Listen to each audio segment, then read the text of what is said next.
Good morning, and welcome to the Museum of Flight here in Seattle for today's NASA Future Forum. Thank you all for coming, and thank you for those watching on NASA television, which is being aired on cable stations throughout the country. You can also watch today's Future Forum via the internet at www.nasa.gov/ntv. For today's Future Forum, we're hoping to have a discussion with people here in the audience, but also with people across America through the use of social media and Twitter. If you have a Twitter account and you'd like to follow today's discussion, please join us at #NasaFuture. You can also tweet questions to our Twitter account at @NASA_technology. Throughout the program, we'll be monitoring those, both the hashtag and the Twitter account. We'll be taking your questions, and if we have time, depending on the participation here in the audience, we'll be able to take your questions and ask the panelists. Today we have a great program lined up. We also have a wonderful group of people visiting here in Seattle. It's an honor to have here in the audience Bill Nye, the science guy.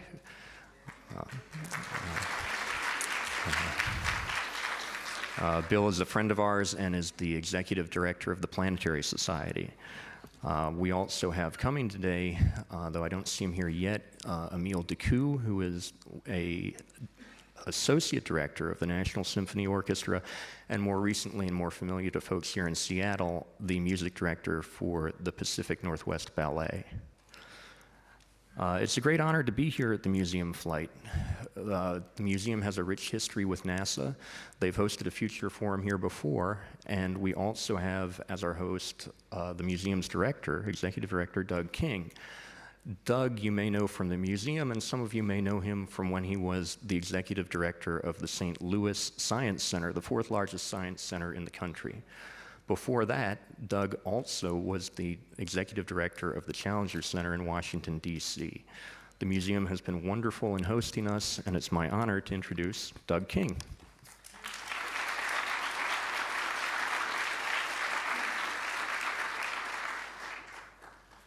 Thank you, David, and thank you everyone for being here. It is a beautiful day to talk about space. I hope that while you're here at the museum, you'll get to visit a little bit, and I'll point out briefly that you are welcome to walk around to the left into a wonderful space exhibit that already exists from the very beginnings through Apollo. Beyond that is our great gallery, anchored by the SR-71 Blackbird in the middle for those of you who love airplanes.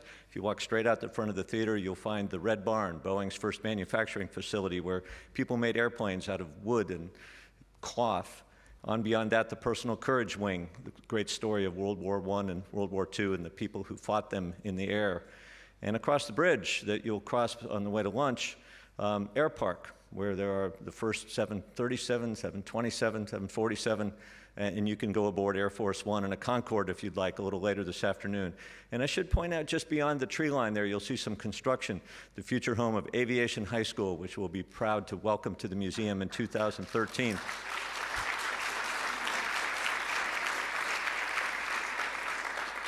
And this afternoon, when we go to lunch and the panel this afternoon and the student poster sessions, you'll be in our new space gallery. We are thrilled about that facility and what's coming as the center point. The full fuselage trainer from Building 9 at Johnson Space Center, used by all the astronauts to train one of the artifacts that will help tell the story of the last 30 years of space. What have we accomplished? How have we learned to live and work there routinely? Can we take for granted having a space station in orbit today? And what can we talk about what comes next? So in that gallery, we'll be telling both the past, present, and challenging young people about the future of space. That all starts today in this forum.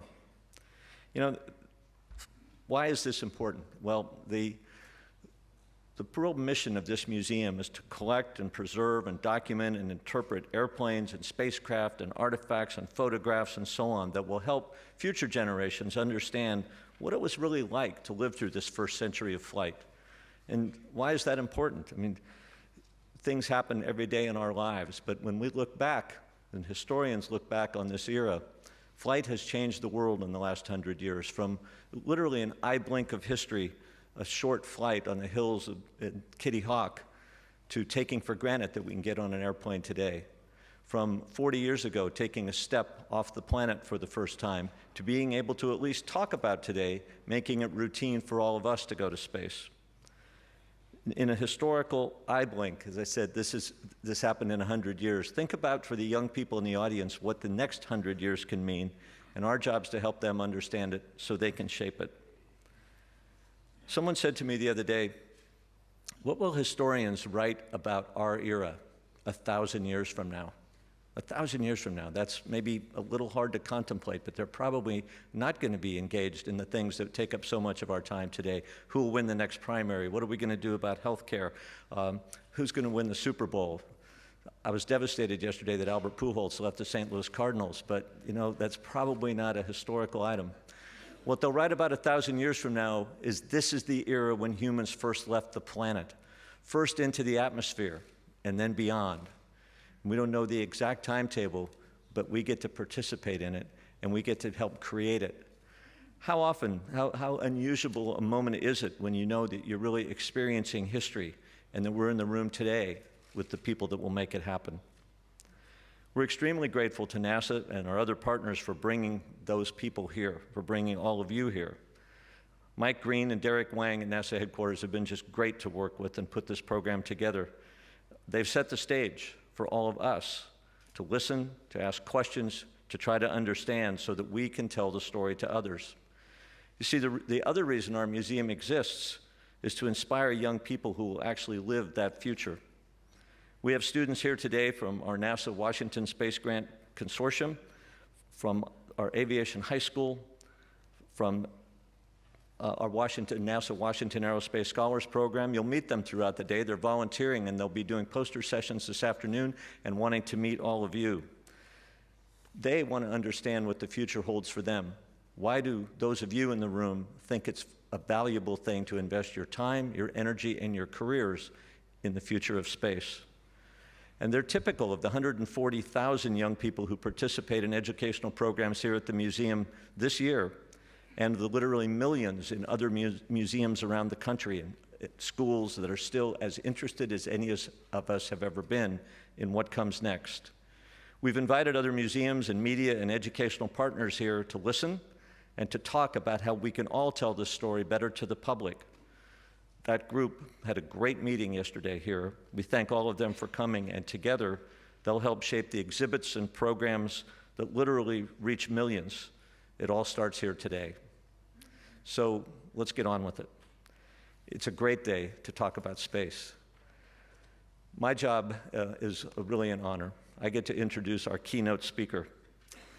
Lori Garver is the Deputy Administrator of NASA.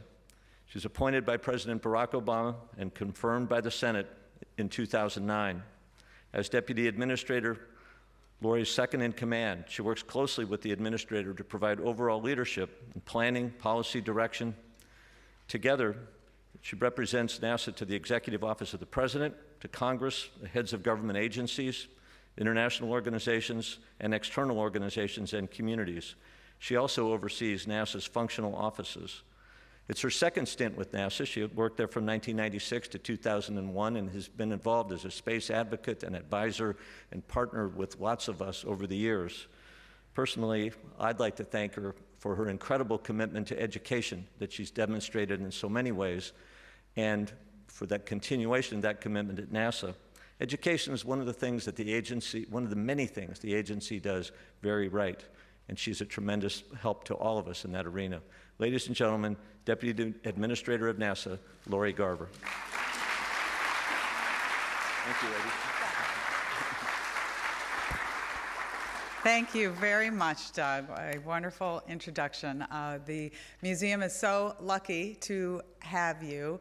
This has been, of course, a partnership for a long time with the Museum of Flight and NASA, and we look forward to having you help continue to tell our story, not just of our past, but of our very, very vibrant future, which is what we're here to talk about today, the Future Forum. So I want to thank the NASA team who helped pull this together when we talked about where to have our second Future Forum, this was the obvious place.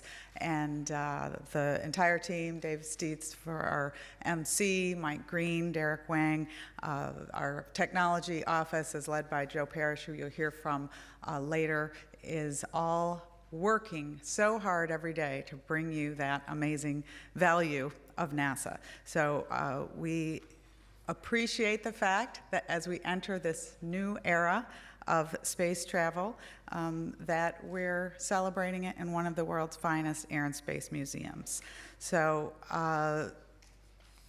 one of the things about Seattle that is unique is it is home to one of our oldest partners, the Boeing, who you'll also hear from later today, and one of our newest, Blue Origins, who we hear from today as well. This shows the very robust local work that you're doing here to help not only usher in the future, but help take us to new places beyond. So I see so many friends in this room. As we're pointed out, I have to give my own personal shout out to Bill Nye, who has helped explain the value of what we're doing at NASA for decades. I know that my children have been inspired by him, and when their teachers didn't feel like teaching that day and turned on the television and put you on, those are some of the days that they remember the most, so much so that my 19-year-old's band is named Bill Nye and the Science Guys, something that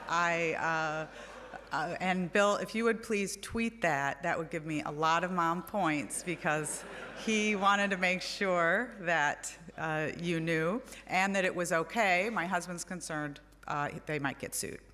So. Well, it was their early stuff. Now that band is so overproduced. God, Lori, that's so cool. It is true, and you will end up on their Facebook page. But we're all here really to learn from each other, just like we have for all these years. How we can more effectively advance personal and commercial spaceflight, how we can more effectively transition the technologies that we develop at NASA to the private sector to create those high-paying jobs and open up endless possibilities for economic growth. Together, we're truly developing an industry that until recently had been largely science fiction. But now that it stands poised to open the new frontier, that next chapter in human space development. But first, a little background. As you know, we did retire the Space Shuttle program early this year in July with the last landing of over a 30-year successful program. Many of you in this room helped work on that program, and we thank you. Contrary to what you've heard, as Churchill might have put it, it is not the end. It's not even the beginning of the end, but perhaps it's the end of the beginning. Our job is just beginning. The excitement and adventure is just beginning, and the opening of the space frontier is just beginning. The President and the Congress have supported a program which is now making a renewed commitment to human spaceflight, and we're taking the necessary, if difficult, steps today to ensure America's preeminence for years to come. After all, what is NASA there for? Our vision is to reach for new heights and reveal the unknown so that what we learn from doing these things never been done before will benefit all humankind.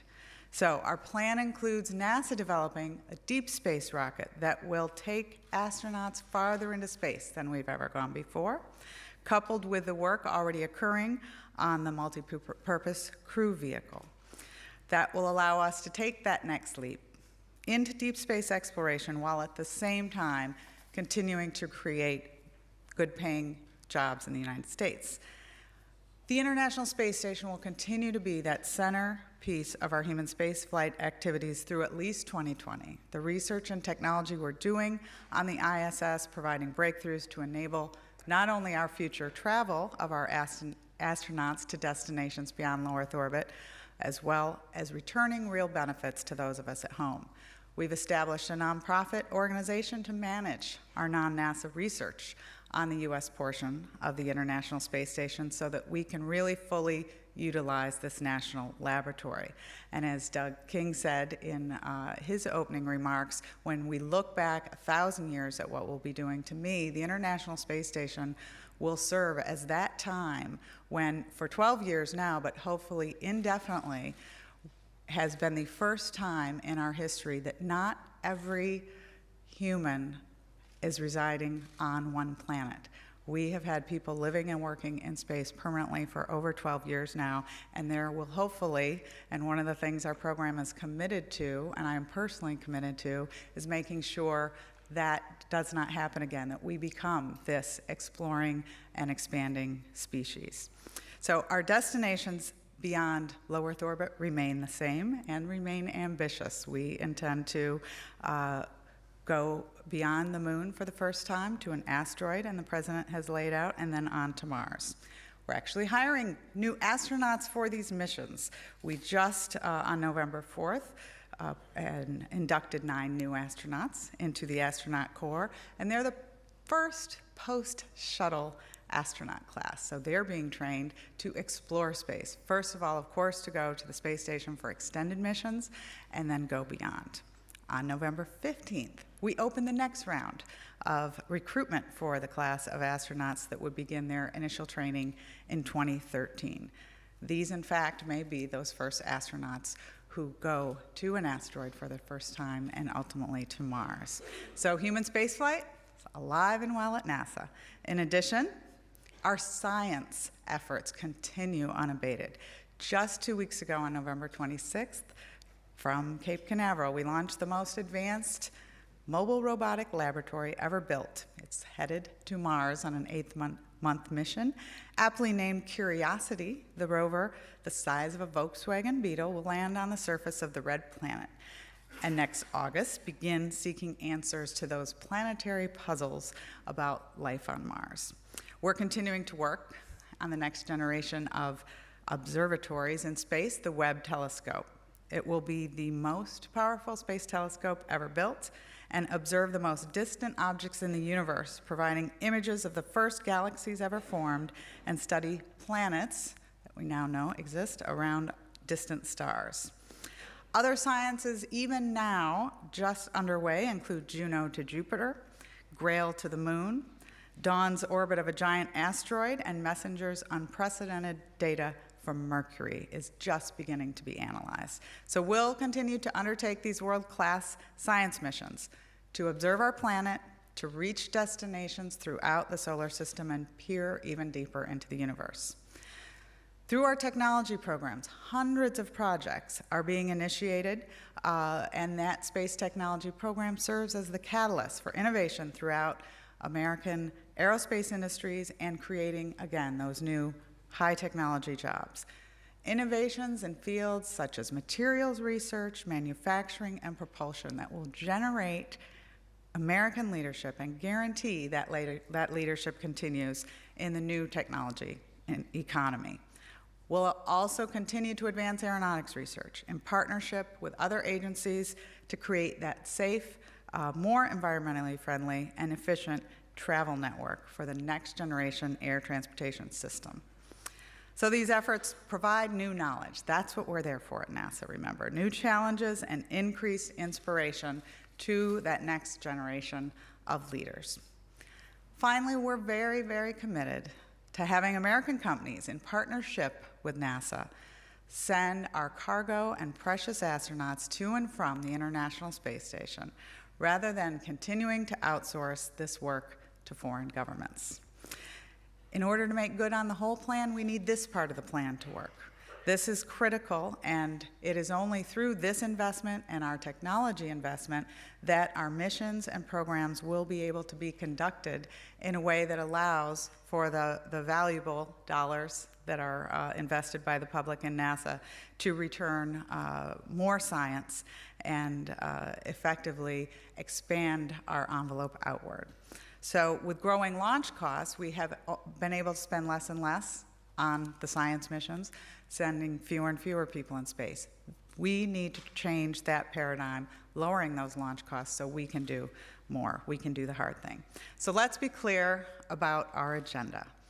It's probably pretty familiar to those of you here in Seattle and elsewhere. It has been used over and over. That agenda is investing the nation's valuable tax dollars to assure a healthier, more competitive industrial base that advances technology, provides more scientific benefit, and expands humanity's presence farther than ever before while creating new markets, new industries, and new jobs to advance our national security and our economic future. This is our agenda. We're committed to it, we're proud of it, and we're thrilled that so many of you are partners with us on it. Here in the United States alone, according to a recent FAA report, commercial space transportation and enabled industries generated $208 billion in economic activity, employed more than 1 million people. That was in 2009, with earnings exceeding $53 billion. That economic impact is only expected to grow, and again, that growth is our agenda. As you know, the partnership between government and industry that we're talking about in space is not new. I recently read an article from 1961 where the chairman of General Electric Company, Ralph Cordner, encouraged the shifting of space activities from exclusively government hands to partnership with the private sector. Hey, NASA had been around for 3 years. It's time to turn this over, right? 1961. In comparing the then Soviet model to the United States, he said, "The United States has its own more effective way of concentrating efficient effort on a technical project of importance to the national security, and that is for the people, through government, to determine the objectives to be attained," that's our role, "and then turn over to the private firms that have the managerial and technical capability to get the work done, using competition and profit or loss incentives to the maximum." He added, "When the national need is clear, the partnership of government and industry in the United States can work technical miracles." We know that's what we've been doing in partnership in the past, and we can work miracles together in the future. He also warned of the dangers of too much government control.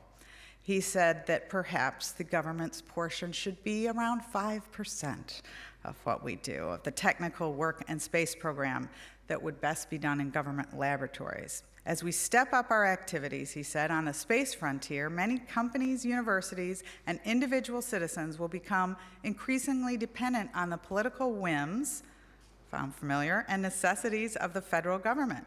But it's the competitive system, with its profit and loss disciplines, that puts men, this was 1961, and companies to the test, as no other system does. It rewards the creative and the efficient.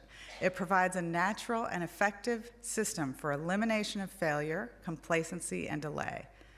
At its best, the competitive economy has a vigor, diversity, creativity, and efficiency that no controlled economy can match. Government should do for the citizens, at their expense, those are the NASA dollars, only those things that citizens cannot do for themselves through their private institutions. 1961. So NASA's not-so-new plan will allow each of us to do just that, to perform our appropriate roles. The commercial sector to play a larger role in Earth orbit logistics and operations so that government can continue and concentrate on researching and developing deep space capabilities necessary to take humans beyond low Earth orbit to places we've never been before. The International Space Station is well positioned to help promote this growth of the low Earth orbit space economy by operating as a customer and a first destination for our U.S. companies capable of transporting crew and cargo in orbit. While many of us maybe are a little frustrated that we haven't been able to advance this agenda faster, I really want to emphasize the strides that we have in fact made together. Strides that would not be possible without all of you and many of you who will be speaking later today. You know that we have implemented the two-phased approach for cargo to the International Space Station, first with COTS to develop and demonstrate commercial cargo transportation systems, and then commercial resupply services following up, CRS, to procure those cargo resupply services. Our partners in COTS, SpaceX and Orbital Sciences, are making significant progress in developing and demonstrating their systems. NASA has invested significant money, $800 million about, in these efforts. So we are very, very pleased to announce just today that NASA is announcing that we have set the target date to continue to make our progress. Our target date for launch on February 7th next year for SpaceX's second commercial orbital transportation services demonstration. So pending all the final safety reviews and testing, SpaceX will send its Dragon spacecraft to rendezvous with the International Space Station in less than 2 months. So it is the opening of that new commercial cargo delivery era for ISS. And it's great news for NASA and SpaceX together. We have our Gwen Shotwell speaking later, can talk in more detail about this announcement today. So we're also providing commercial resupply services after these milestones are met, and we have committed $3.5 billion about for these efforts, again, if they are successful. So in the area of crew transportation, we have the CCDEV program, which you'll also be hearing more about next from our leader of our commercial crew programs, Phil McAllister. NASA has conducted 2 rounds of competition so far, and we are soliciting proposals from U.S. industry participation for those next phases of this program. The first round of SpaceX agreements went to Blue Origin, Boeing, Paragon Space Development Corp., Sierra Nevada, and United Launch Alliance. And our second round of competition winners were Blue Origin, Boeing, Sierra Nevada, and SpaceX. That second round, NASA has invested around $338 million. For our 2012 budget for this program, while we have just received our appropriation from Congress for $406 million, and that is significantly less than our requested $850 million, it is nevertheless a significant step, and we are looking now at an evaluation of how we move forward most effectively to advance the time when we will be able to count on U.S. companies to deliver our precious astronauts to and from the space station. So we do anticipate that 1 or more commercial crew systems will be available for the transportation of astronauts to the space station, as well as the provision of rescue services by the middle of this decade. And success of this program will, of course, end the outsourcing of this service to foreign providers. So while it's not a new idea, it should not be surprising that this increased emphasis and really, for the first time, significant investment on behalf of NASA has reached the stage where a real threat exists to the status quo. So it is natural that that success inspires sometimes a negative reaction by vested interests. And of course, history is rich with examples of industries and entities in transition, where those whose livelihoods and in some cases very lives were threatened by a new paradigm. And they often choose sometimes to fight instead of to adapt. And history proves that adaptation is critical to success, and in some cases survival. Think of the dinosaurs and what happened to them. They were not able to adapt. But a local, more recent example is obviously the personal computer industry. While Bill Gates and the recently late Steve Jobs are revered today by nearly all, it wasn't very long ago that the established computer companies fought these individuals and their inevitable advances. But IBM and others are even more successful and healthy today than they were before these new companies existed. Why? Because they were able to adapt. So this is the model that we hope for our established aerospace industry. We want a healthy, growing, robust, and internationally competitive aerospace industry. And while we may be in the 70s, the disco era, as a comparison to the computer industry, we are so pleased to see so many early adapters, and we welcome them. A more current example of this scenario is from the entertainment world. If you've seen the recent movie Moneyball, in a conversation near the end of the movie with John Henry, who is the owner of the Boston Red Sox, and Billy Beane, the general manager of the Oakland A's in 2002.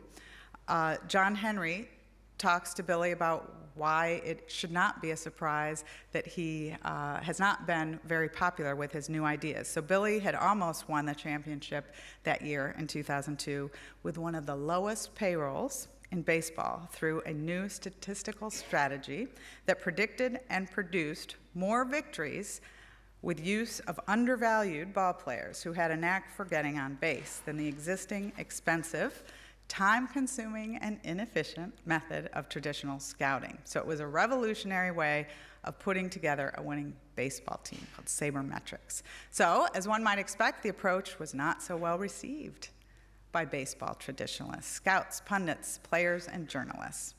So it might sound familiar.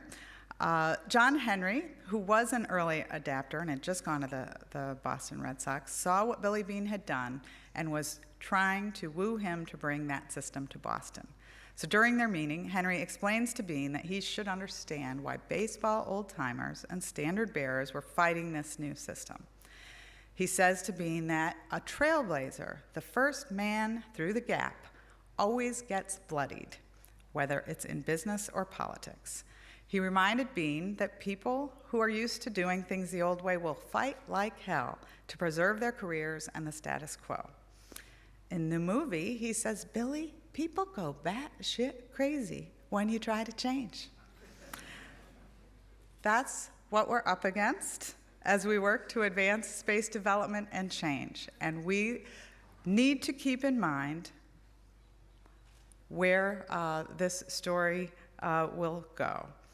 Because dinosaurs don't roam the earth. The computing power of a 1970s mainframe exists in your iPhone, and every single baseball team in America uses some form of sabermetrics to recruit baseball players. It should be noted that those who adopted this trend first, all these trends first, mammals on up, gained the greatest competitive advantage. So what we are trying to do is have our whole community gain that competitive advantage, moving out faster on this ambitious new direction that our nation's leaders have given us. Developing new technologies, developing partnerships, providing opportunities for competition and innovation, and looking for ways to get the most mileage out of all of the hard work over the decades that this community has invested in the fields of engineering, science, aeronautics, and technology. This is what will inspire the next generation. This is what you can talk about in the Museum of Flight. Thank you for being part of it, each and every one of you. We look forward to strengthening our partnerships with all of you as we take the next big leap in space exploration. So thank you very much. I'll turn it back to David, but I'll be happy to answer your questions. Thank you and welcome.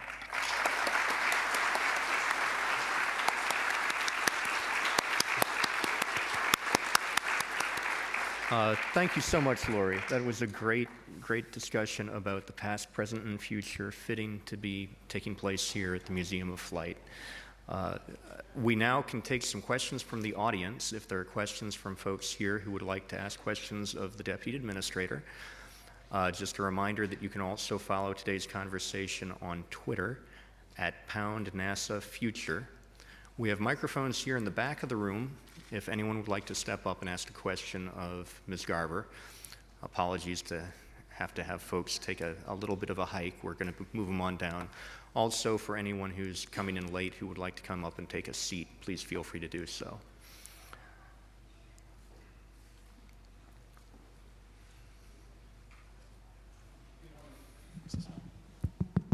Good morning. Tom Nugent, Laser Motive. I understand your point about switching to the private model, especially in cargo services, and I'm in full agreement. And I wonder, how do you look at balancing what some people might view as those short-term important steps with requirements for some of the longer-term fundamental technology investments that need to happen to ensure future developments in space development? You know, it is, we hope, a portfolio of investment on NASA. We have to invest something in those longer-term technologies that will benefit in the decades to come.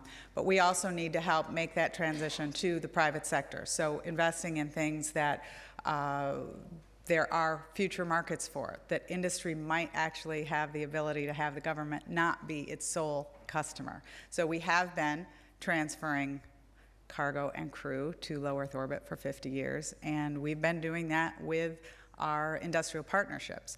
There are more things and more people who want to go to space than just on behalf of the government.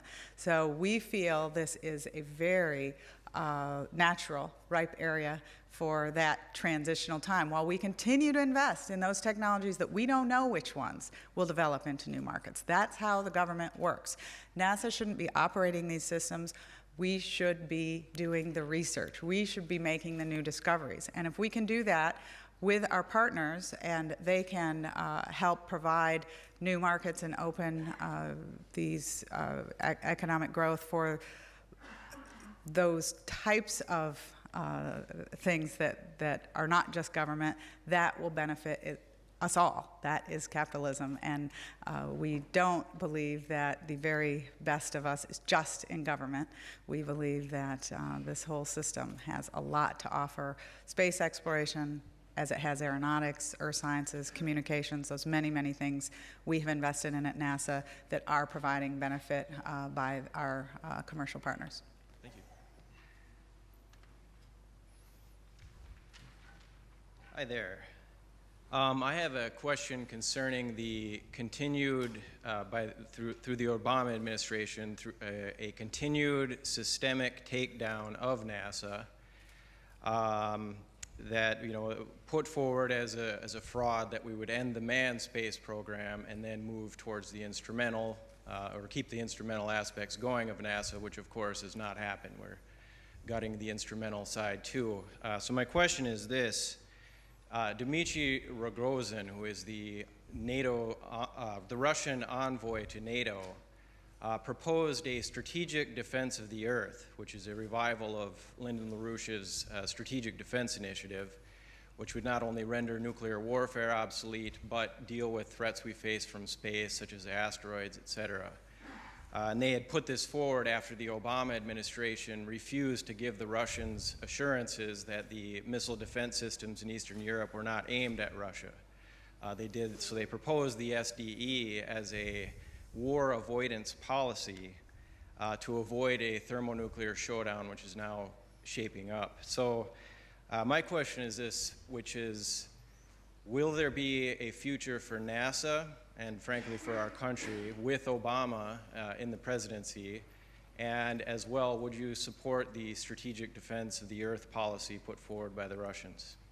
I don't feel I can, at NASA as a civil space agency, address the missile defense issues, but it is not completely unrelated to my answer to the first, which is the Obama administration has done nothing other than advancing our human space program and advancing our investment in NASA. We have asked for increased budgets each year. It has actually been the Congress who has made our cuts. Most recently in 2012, we asked for $18.7 billion for NASA. It was the Congress who gave us about $1 billion less than that. The Bush administration had actually determined and decided to end the space shuttle program more than 6 years ago.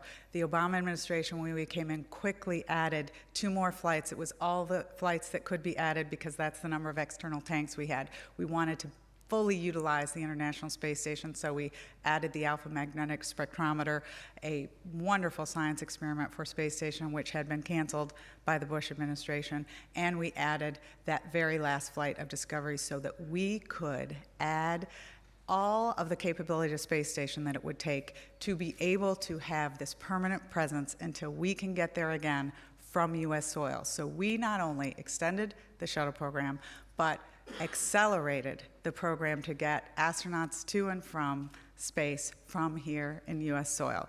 We adopted a program that was headed off of a cliff for human spaceflight and have saved this program. We could not be prouder of it. The message is very clear that we care about human spaceflight. We will not only reduce the time when we won't be able to launch people to and from space from the United States, but we will accelerate the time when we are again exploring beyond low Earth orbit, going to new destinations, and rewriting those textbooks, revealing the unknown, and reaching new heights. So thanks for the question. Thanks.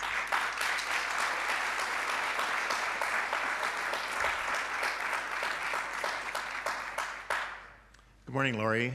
David Anderson, retired Boeing, product development.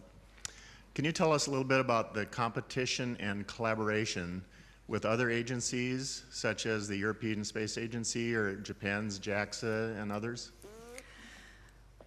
Nearly half of NASA's programs are done in cooperation with our international partners.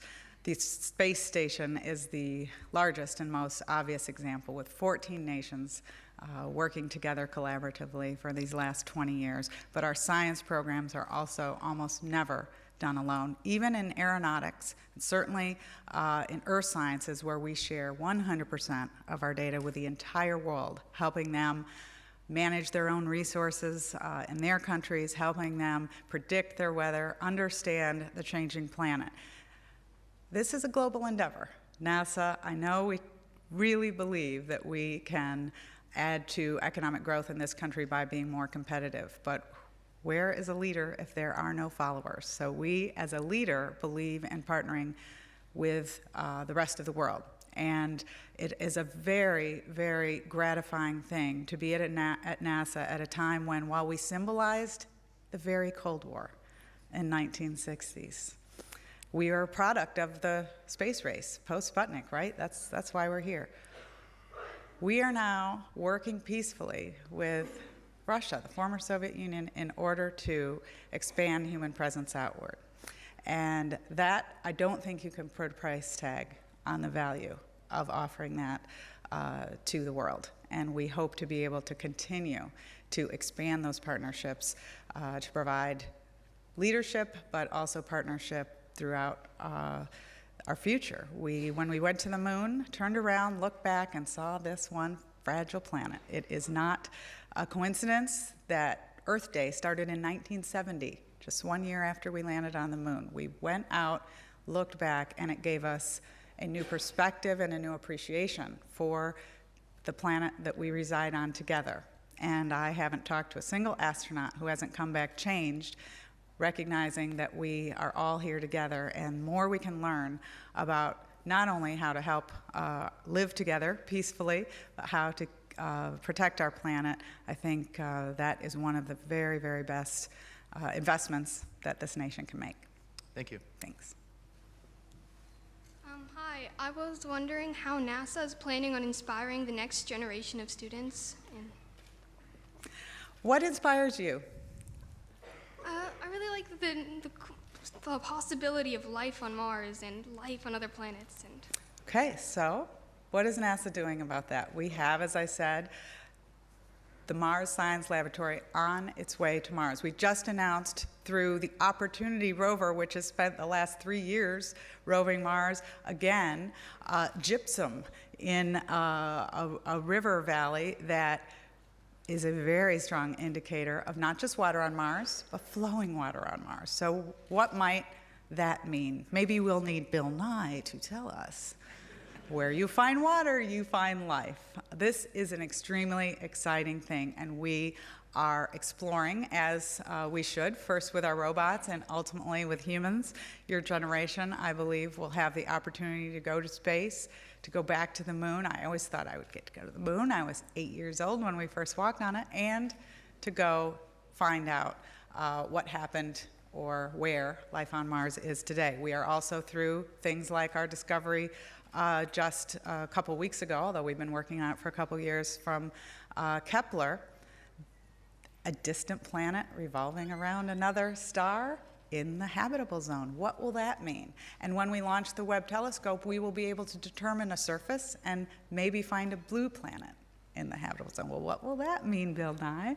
These are the kinds of things that hopefully will inspire your generation. But people are inspired by a lot of things. I was inspired early on, of course, by NASA and our lunar explorations. But there are new things to learn, and that I'm glad is something that you look for us to do, because again, that's a unique role of NASA. We feel We're the best in the world at it. We are pretty focused on it, and we believe it returns real benefit because you then will hopefully study how to make those next discoveries. You'll go into fields that will help us make those next innovations and continue to explore and expand while returning real benefit to us here on Earth. So please do. Thank you. Yes, over here. Hi, I'm Jim Tillman, Research Professor Emeritus at University of Washington. Many years ago, my staff and I operated Viking Lander 1 on Mars, did all of the spacecraft processing. We had some really good people there to do that. And I want to ask you about our future things. I'm a Finnish delegate to the International Mars Exploration Working Group. Understand NASA did not like the concept of a US citizen being a Finnish delegate, but that's the way it is. And we have a mission with Finland and Russia with small landers called METNET, Meteorology Network.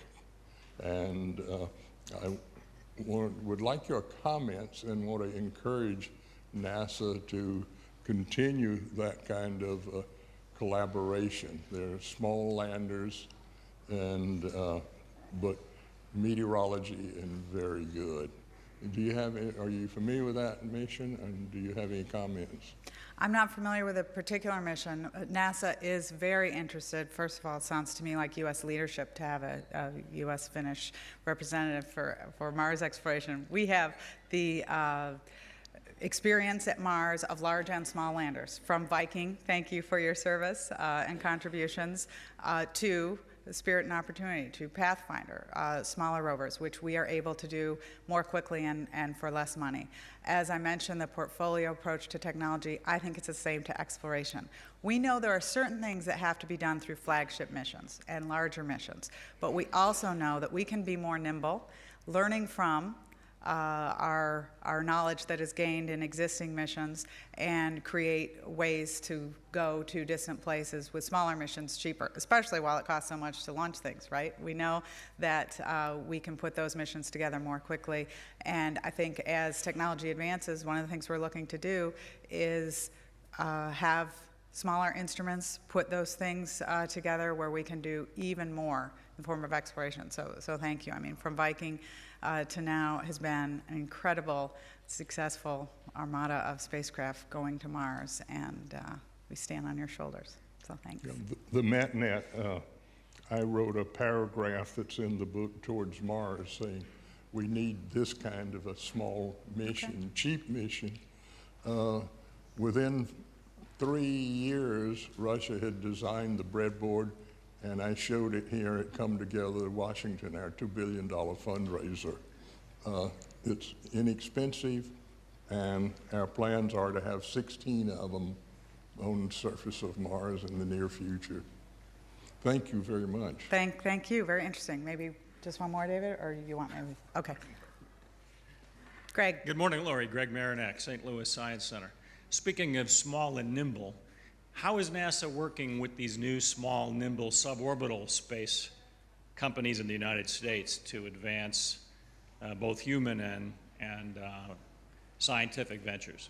Well, that's a great question. So I did not mention our suborbital program. We have a program called Cruiser, and we are looking, again, since NASA has provided suborbital transportation, as has the private sector for a while, for science, to having them be able to not only do more science cheaply, but take that next payload. What might that next payload be? There's a lot of us around who would love to do an Alan Shepard, do a suborbital space flight. And so there are a couple of companies now looking at that possibility, working toward opening that market. And again, what would NASA do? We would buy research time on the suborbital market. Why would we launch our own suborbital rocket if somebody's going with people on board? But we want to not only maybe send a researcher, but also do the research that we're already doing in that arena. So it is a very natural progression from suborbital to orbital, and a number of companies are working toward achieving that market. Our role isn't to compete with them. it's to have them help us reduce the cost of the research that we would do anyway in that arena, and maybe help establish their market and be an anchor tenant and buy down their risks. Completely appropriate role for NASA, and we're thrilled to be a part of it. And thank you all so much. Enjoy your day.